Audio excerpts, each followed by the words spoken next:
97. Ah oui. Il y a de quoi s'amuser. oui. Mettez-moi mon petit au milieu là. Putain, j'ai l'air ridicule. Faut que je mange un petit peu. Allez, Du poulet, du riz tous les jours. voilà, on va parler. Ouais, parce que tes légumes là. Chier, ouais.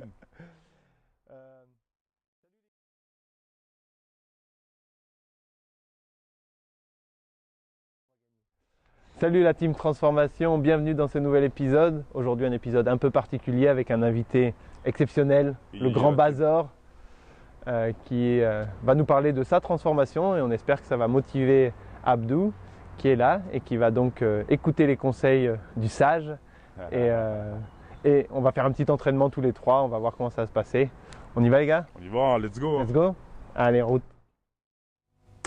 Allez, on va marquer une petite pause à cet endroit-là. Rapidement pour vous présenter Bazor déjà, puisque vous ne le connaissez pas. Alors Bazor est lui aussi coach sportif, ça fait un moment que je le connais maintenant. J'ai souhaité le faire intervenir parce qu'il a déjà vécu une transformation, comme je vous l'ai dit au début. Il est passé en fait de 137 kg, comme vous pouvez le voir, à 105 kg, donc un très beau chemin parcouru, un très bon exemple pour Abdou. Je pense que ça va pouvoir l'inspirer. Je vous invite d'ailleurs à suivre Bazor sur Instagram, il est très actif et c'est toujours très sympa ce qu'il fait. Je voulais organiser un peu un jeu de questions-réponses, mais dès la première question, il avait beaucoup de choses à dire, ça a duré quasiment une demi-heure, donc on l'a laissé parler bien sûr, puisqu'on était là pour l'écouter. Ce que j'ai fait pour que la vidéo ne dure pas trop longtemps, j'ai sélectionné les meilleurs moments. Quand il y aura besoin, je ferai peut-être une petite pause pour commenter ce qu'il dit. Et on va regarder tout de suite. Donc ça commence rapidement, le sujet de l'alimentation est arrivé sur la table. Donc on va écouter ce que Bazor a à dire là-dessus. Je ne veux pas dire que c'était facile. Le premier mois surtout, ça a été très très difficile. Surtout moi, j'étais un gros mangeur. On aime ça, on aime manger. On est africain, on mange calorique. La sauce mafé, la sauce d'arachide, pour le dire en français. C'est des plats typiques de chez nous, mais c'est riche en calories. On s'en rend pas compte. C'est très très bon, hein. Je vous le conseille, le mafé, pour ceux qui aiment le mafé. La viande, c'est bon, tout ça. Et voilà, du jour au lendemain, je mangeais trois assiettes à la base. J'étais un gros mangeur, gros mangeur. Je me servais, je me resservais. C'est de la gourmandise. Eh oui, c'est de la c'est pas de la gourmandise. faim, ça c'est sûr. Et dans mon processus de perte de poids, je me suis dit, je fais du sport, d'accord, mais je mange toujours autant, je vois pas de résultats. Pourtant, j'étais un acharné. Je vous parle du premier mois, ça s'est passé le premier mois, je voyais pas forcément le résultat. Après, je me dis, fais-toi violence, revois à la baisse ce que tu manges et les quantités que tu manges. Après, de fil en aiguille, je regarde sur internet à peu près. Je ne voulais pas faire de régime. Le régime, pour moi, c'est une erreur. C'est une erreur, voilà. Et à long terme, c'est pas une bonne. De fil en aiguille, je parcours un peu le net et je tombe sur une vidéo où on parle du fasting. Je me dis, mais c'est quoi ce mot fasting? Je me dis, mais qu'est-ce que ça veut dire? Alors, le fasting, c'est simplement le jeûne intermittent. C'est quelque chose qui est assez à la mode. On entend beaucoup parler, on le voit beaucoup sur internet. Le principe, il est très simple. C'est que quand on prend un repas le soir par exemple, le prochain repas doit être au minimum 16 heures après.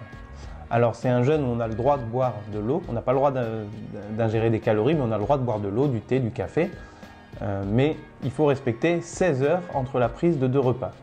Alors le jeûne a des vertus, c'est connu depuis la nuit des temps presque. Ça permet par exemple de reposer le système digestif, entre autres vertus. Mais attention, le fasting, ce n'est pas une solution miracle. Ça peut être un système qui est intéressant. On va écouter pourquoi. En gros, tu sautes ton petit déjeuner. En gros, après tu te dis, mais le matin, tu dors, t'as pas forcément... Tout le monde ne mange pas le matin.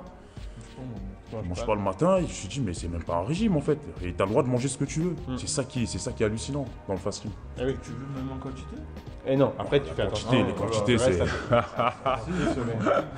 que tu veux en quantité. Abdou est en train de parler de quantité, il faut réduire les quantités.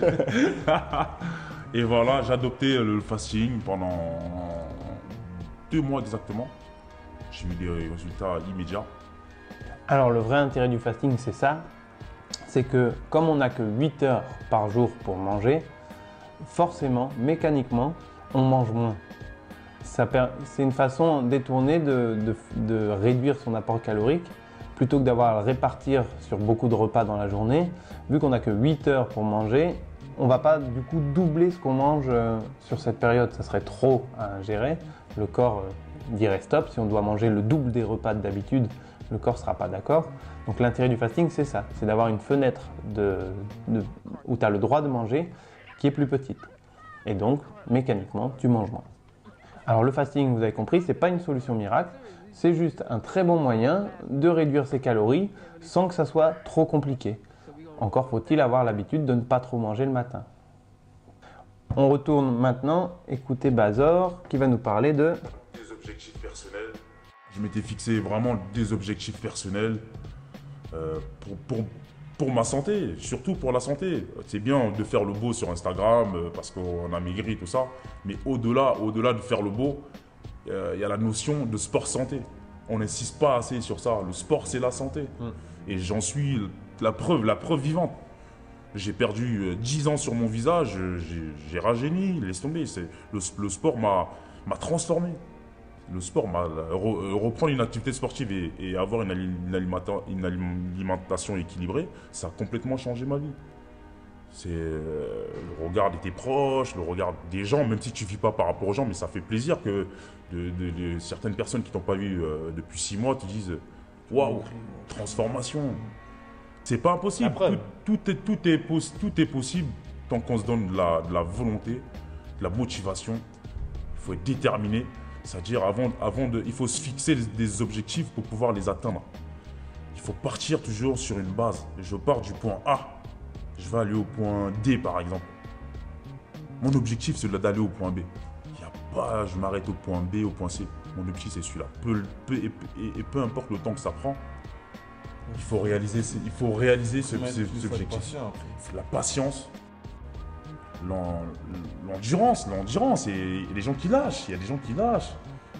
Tu peux être déterminé au début. Tu peux même avoir la volonté. Il y a beaucoup de gens, je les entends autour de moi. J'ai la volonté de. Et moi, j'ai appris que seule la volonté ne suffit pas.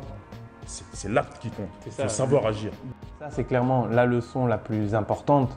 On en avait déjà parlé dans l'épisode sur l'alimentation. Avoir la volonté, c'est indispensable. Avoir cet objectif, c'est indispensable.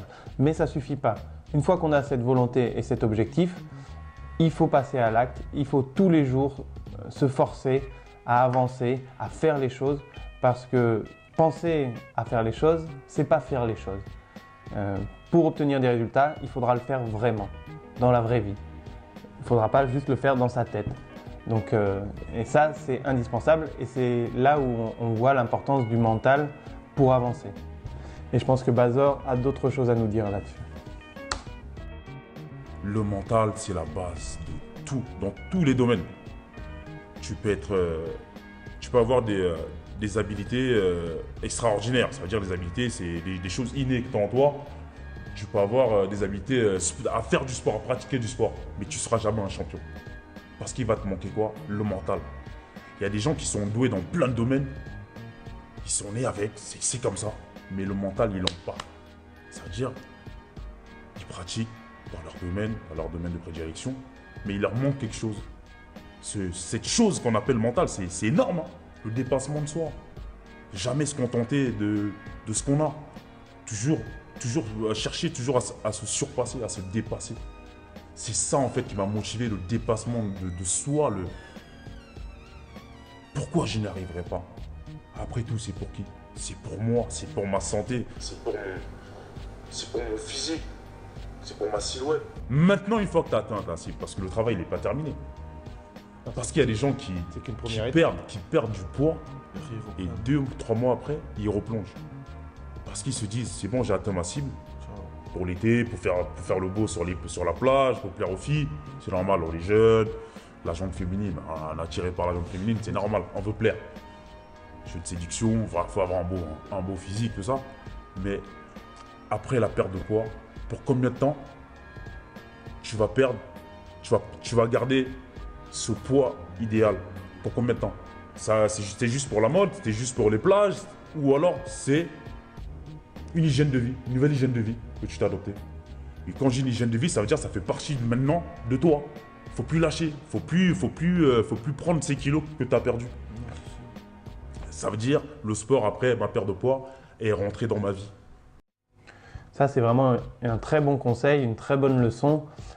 C'est que la perte de poids n'est pas forcément le but final. Le vrai but de la transformation, c'est de se changer en profondeur. Pas seulement physiquement, mais aussi de changer de mode de vie, de s'améliorer pour avoir des résultats qui vont durer dans le temps, avoir une santé qui va durer dans le temps et pas seulement un but esthétique. Et ça, j'avoue que c'est une très belle leçon que Bazor nous donne. Et moi, je te dis juste, donne-toi la force, détermination, mentale, dépassement de soi. Tu connais tes objectifs, va jusqu'au bout de tes objectifs. Personne ne va le faire pour toi. Même pas Clem. Clem, le coach, il est là pour te donner des astuces. Il est là pour t'assister. Un coach aussi, c'est un psychologue. C'est la psychologie ce qu'on fait. C'est pas que le côté sportif, c'est quelqu'un aussi sur qui tu peux compter, tu peux lui parler. Un coach, ça sert à ça aussi. Le sport, c'est une thérapie pour beaucoup de personnes. Ah oui, ça soulage. C'est énorme. Voilà toute la team transformation. Je vais arrêter de parler parce que t'avais des choses à dire, c'était important. Il y avait plein de choses à dire et en même temps, quand je parle de ma transformation, c'est toujours avec beaucoup d'émotion parce que ça a été des moments quand même. C'était un moment important de ma vie. Ça se voit que... Bien sûr, c'est un moment loin. important. Non, je reviens loin, je reviens très très loin. C'était pas facile. Moi, j'espère que ça t'inspirera d'avoir un exemple de vers quoi on peut espérer arriver. Il a parlé d'alimentation, les gars. Il va falloir. Hein. Et ouais. Bon, L'alimentation. Bazor, tu nous fais une petite séance pour le poulain. On va se faire un petit truc, tout ça, tranquille. Allez, on va voir ça. Voilà, à partir de là, on a terminé de discuter. On passe maintenant au mode entraînement. La partie la plus intéressante, clairement, c'est celle qu'on vient de voir. L'entraînement était très intéressant aussi, mais assez classique. En fait, Bazor a simplement montré à Abdou comment organiser une petite séance sans matériel, donc avec des pompes, des abdos, des squats, des fentes, quelque chose que Abdou peut faire chez lui quand il n'a pas le temps de venir à la salle, mais pour, malgré tout, même s'il ne peut pas venir, faire quand même quelque chose, essayer d'en faire tous les jours, puisque c'est comme ça qu'on avance le plus vite. Je vous l'avais dit, le problème qu'on avait eu avec Abdou, c'était qu'il ne venait pas assez. Donc là, effectivement, cette petite séance, s'il ne peut pas venir, il peut toujours trouver un quart d'heure, une demi-heure, le matin, le soir, pour faire une petite séance à la maison. Donc ça, c'était un conseil qui était intéressant aussi. On retrouve maintenant Abdou, qui va nous donner son ressenti sur cette journée et sur cette rencontre. Voilà, merci Bazor d'être venu nous apporter tes conseils. Merci coach Clem, merci Abdou pour ton implication, pour ta participation et pour Merci à toi. J'espère que ça t'inspirera. C'est motivant, franchement c'est motivant quand tu vois le avant-après, quand il t'explique pourquoi, comment, que c'est vraiment de la détermination. Comme il dit, c'est mental.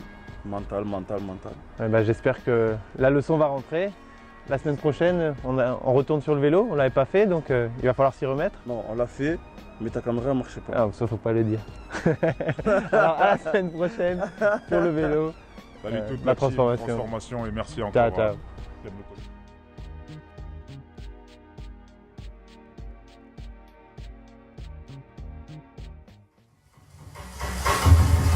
Allez, lâche pas.